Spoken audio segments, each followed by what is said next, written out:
Ben Schmidt, o doutor, o maior patologista neuromuscular do Brasil, e a gente estava falando aqui, doutor, que a vacinação contra o vírus que causa H1N1 tem tirado o sono do país. E aqui em Alagoas, em Maceió, não é diferente. As pessoas estão alucinadas, correndo para os postos, né? Está todo mundo preocupado.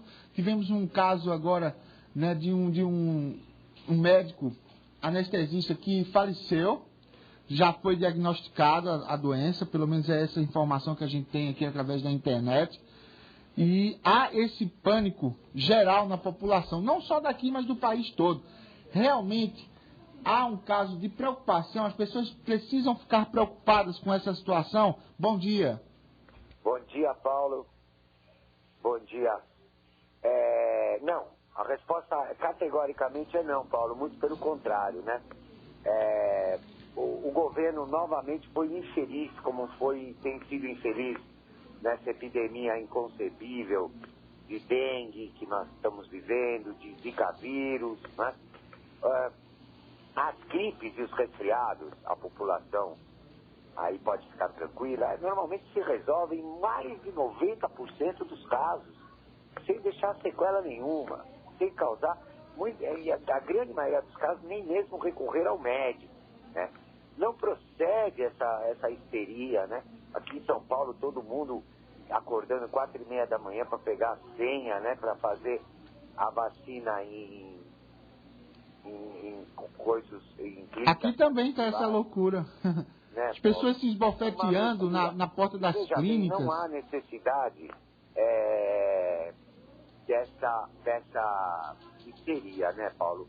O que acontece é que o governo falhou novamente em informar corretamente a população, né? Então vamos àquilo que interessa para vocês aí, Paulo, se você me permitir. Fica à vontade. Das coisas mais importantes, que são importantes para serem ditas. Então a primeira é aquela que eu disse, é uma gripe, é um resfriado. Mais de 90% das pessoas vão ficar muito bem, sem problema nenhum, nem mesmo sem ir ao médico. Segundo, quem precisa tomar vacina, Paulo? Quem é idoso, ou seja, que tem mais de 60 anos e tem uma doença pulmonar crônica obstrutiva. Esse é o primeiro grupo de pessoas que deveriam ser obrigadas a tomar a vacina, né? A vacina não é obrigatória, hein? Diga-se de passagem.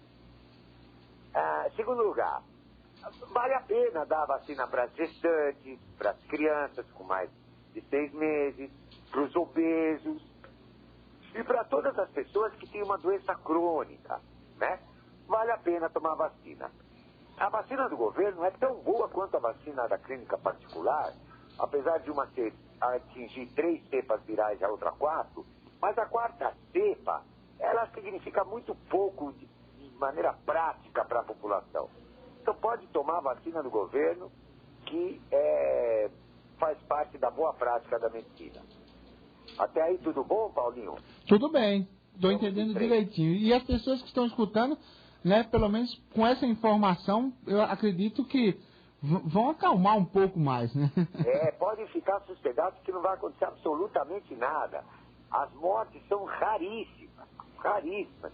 E é gente que já está muito doente e nem morre do vírus.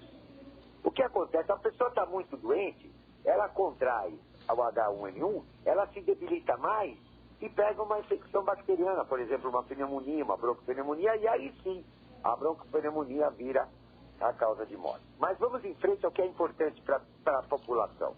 Quem não pode tomar vacina? Quem está com febre. Criança com febre não pode tomar vacina, né? Tem que esperar a febre passar. A vacina demora 1 mês para atingir o grau máximo de imunização, né? Outra coisa extremamente importante, que faltou isso não tem perdão, essa é uma falha grave do governo. Não há aglomeração, Paulo. As pessoas não podem se aglomerar. Por exemplo, todos os professores de escola primária, uma criança com gripe, com resfriado, nesse momento, tem que ficar em casa. Não pode ir para a escola, para não passar infecção para outra criança, entenderam? Uhum. Né? Então, essa é uma informação muito importante. Essa informação da aglomeração é primordial, né? Porque as pessoas estão correndo para os postos de saúde e se aglomerando. em vez de você controlar a epidemia, você está aumentando a epidemia, porque essa epidemia é transmitida pelas gotículas de saliva na respiração, né? E esse vírus, ele é termotrópico, quer dizer, ele gosta de comprometer o tecido cutâneo. Então, outra dica é lavar as mãos. Lavar as mãos mais frequentemente do que normalmente só antes de comer, né? Lavar as mãos com mais frequência durante o dia é inteligente, né? Então, criança com gripe não vai para a escola. Criança com resfriado não vai para a escola. E fugir das aglomerações.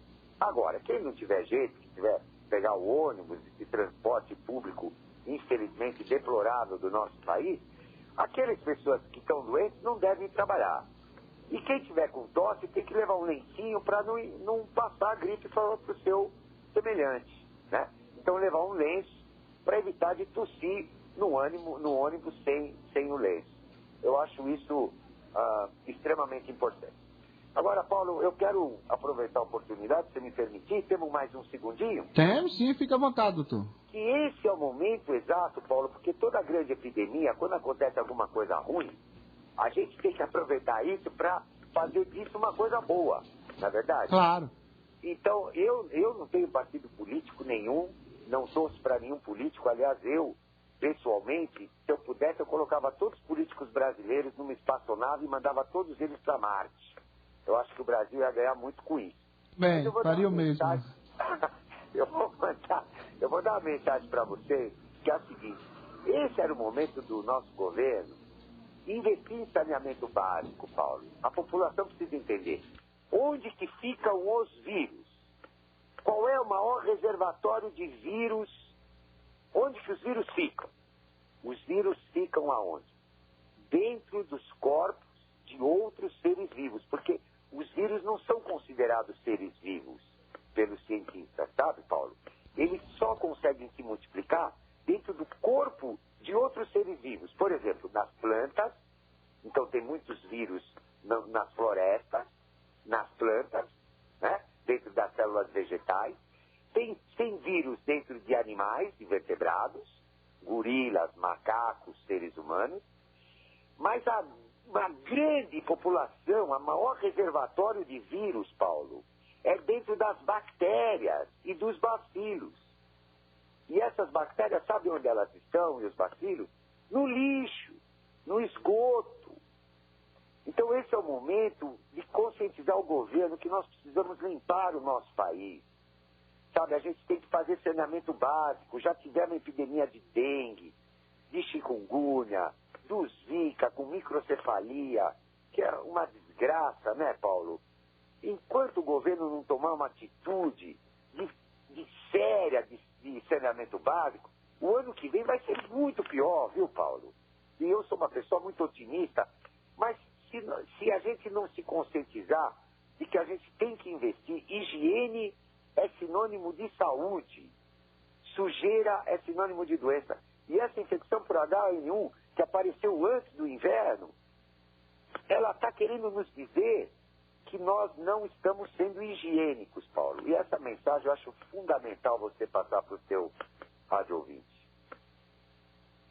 Muito legal, muito legal. E eu acredito que com essa mensagem aí as pessoas passem a pensar mais em quem votar, né? Olha, uma coisa misturada com a outra, mas tem que ser realmente, porque é necessário que sejam feitas políticas, principalmente de saneamento básico, né? E é aquela velha máxima, né? A gente está falando isso aqui, mas parece utopia. A gente sabe que saneamento básico não dá voto, né, doutor? Não dá voto, né, Paulinho? É verdade. Porque fica debaixo da terra. Fica debaixo da terra, ninguém vê, né? E não dá voto, mas esse é o momento, depois do que o brasileiro sofreu com a dengue, essas pobres mães, onde é que essas mães vão tratar das crianças com microcefalia? Aí em Maceió. Não existe. O Sistema Único de Saúde não está preparado para atender essas pobres mães que vão sofrer tanto, né? Para tratar dos seus filhos, que precisam de uma equipe enorme, multidisciplinar para tratar. Então nós estamos sofrendo tanto.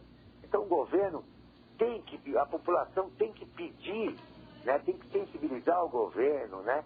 E agora os políticos, saber, né?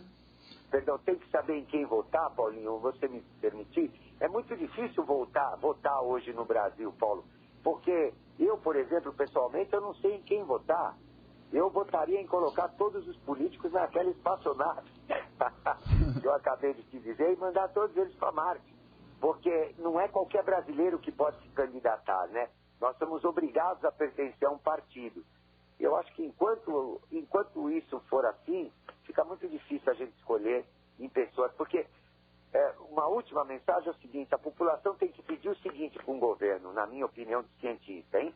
Eu não torço para político nenhum. A primeira coisa que um governo tem que dar para a população é saúde.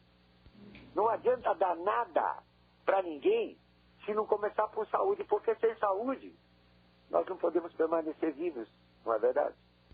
É verdade, começando pelo saneamento básico. Principalmente nessa situação que o senhor nos falou aí. Doutor Beni, muito obrigado por esse contato aqui com a gente em Maceió, tá? Eu é que agradeço.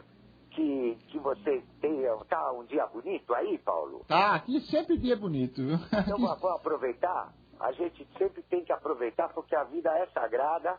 Então vou aproveitar que, apesar de tudo isso, desejar um bom final de semana ao povo alagoano e um ótimo final de semana para você. Em nome da Neuromuscular, da Escola Paulista de Medicina, agradecer essa oportunidade. Nós estamos à disposição de vocês. Muito obrigado.